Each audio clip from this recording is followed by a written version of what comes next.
राष्ट्रीय आरोग्य अभियान बीड करिता कंत्राटी पदे नेमणुकीकरिता जाहिरात आहे. यामध्ये प्रथम आपण बघू शकता इथे पदांचे नाव, एकूण रिक्त पदे, नियुक्तीचे ठिकाण, नंतर शैक्षणिक अर्हता, त्यासोबतच अनुभव, नंतर प्रवर्गनिहाय रिक्त पदे, एकत्रित मानधन. तर इथे पहिले पद डिस्ट्रिक्ट प्रोग्राम मॅनेजर आयुष, यामध्ये एक पद रिक्त असून नियुक्तीचे ठिकाण दर्शविण्यात आलेले आहे. अनुभव 3 वर्षाचा आणि मानधन 35,000 रुपये. त्यानंतर मेडिकल ऑफिसर RBSK फिमेल, एक पद 28,000 रुपये मानधन. त्यानंतर ऑडिओलॉजिस्ट DIC, एक पद 25,000 रुपये मानधन. फॅसिलिटी मॅनेजर 2 पदे आहेत, 25,000 रुपये मानधन आहे. याप्रमाणे आपण स्टाफ नर्सकरिता एकूण 23 पदे रिक्त असून कुठे किती पदे देणार आहेत ते दर्शविण्यात आलेले आहे.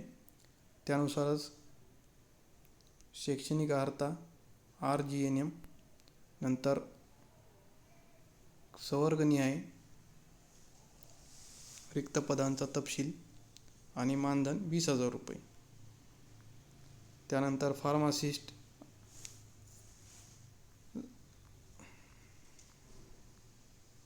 असे आपण सर्व पद बघितले.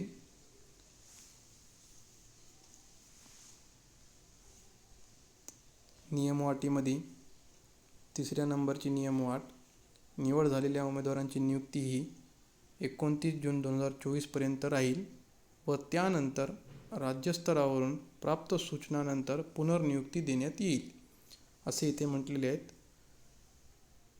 त्यानंतर महत्त्वाची नियमवाट,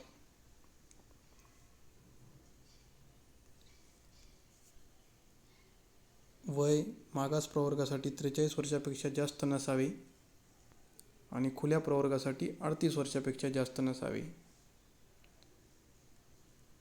तर अर्ज कुठे सादर करावयाचे आहेत? तर अर्ज हे दिनांक 26/2/2024 रोजीपर्यंत कार्यान्वयन वेळेत सुट्टीचे दिवस वगळून आवक जावक विभाग, जिल्हा रुग्णालय बीड येथे खालील नमुन्यामध्ये व्यक्तीस सादर करावेत. पोस्टाने पाठवलेले अर्ज स्वीकारले जाणार नाहीत. येथे त्यांनी स्पष्ट नमूद केलेले आहे की अर्ज फक्त बाय हँड म्हणजेच व्यक्तीस द्यावेत. त्यानंतर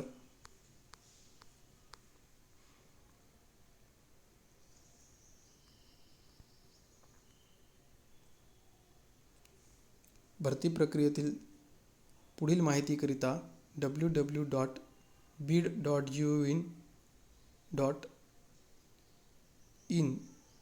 या संकेतस्थळावर वेळोवेळी प्रसिद्ध करण्यात येईल. तसेच अर्जदारासोबत कुठलाही स्वतंत्र पत्रव्यवहार केला जाणार नाही.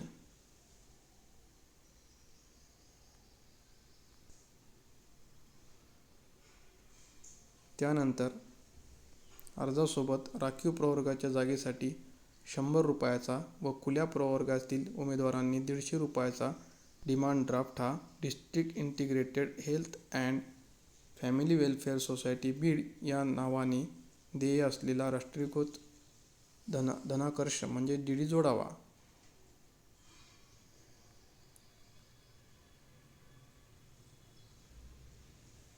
नंतर 23व्या क्रमांकाची अट आहे, उमेदवारांनी अर्ज करताना जाहिरातीतील अनुक्रमांक व पदाचे नाव याचा स्पष्ट उल्लेख करण्यात यावा. तसेच जाहिरातीत सोबत जोडलेल्या नमुन्यातच परिपूर्ण भरलेले अर्ज स्वीकारले जातील. अपूर्ण अर्जाचा विचार केला जाणार नाही याची उमेदवारांनी नोंद घ्यावी. त्यासोबत त्यांनी आवश्यक कागदपत्रे जसे की तुमचे शैक्षणिक कागदपत्रे व इतर कागदपत्रे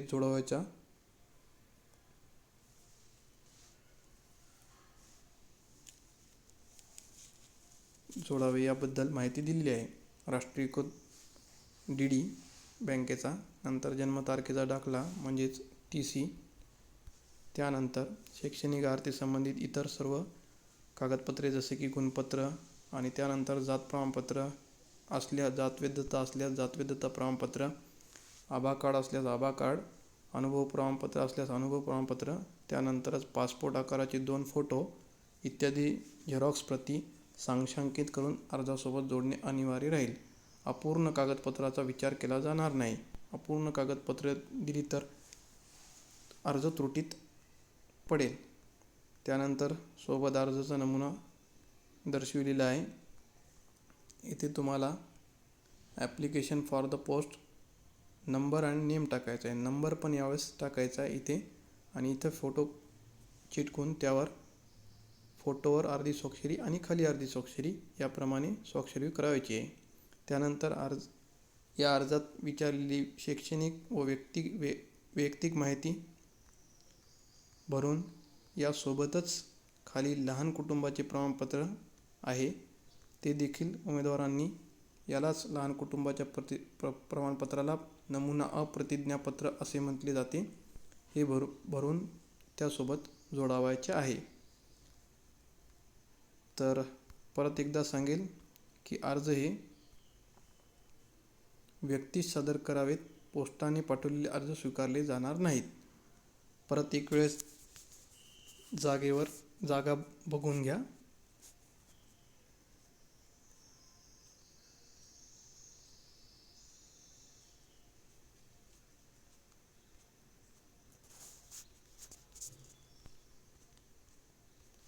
आणि पुढील वेळोवेळी जसे की पात्र अपात्र यादी किंवा मुलाखतीकरिता बोलविण्यात आलेली यादी यासाठी bid.gov.in या वेबसाईटला वेळोवेळी प्रसिद्ध करण्यात येईल असे त्यांनी दर्शविलेले आहे.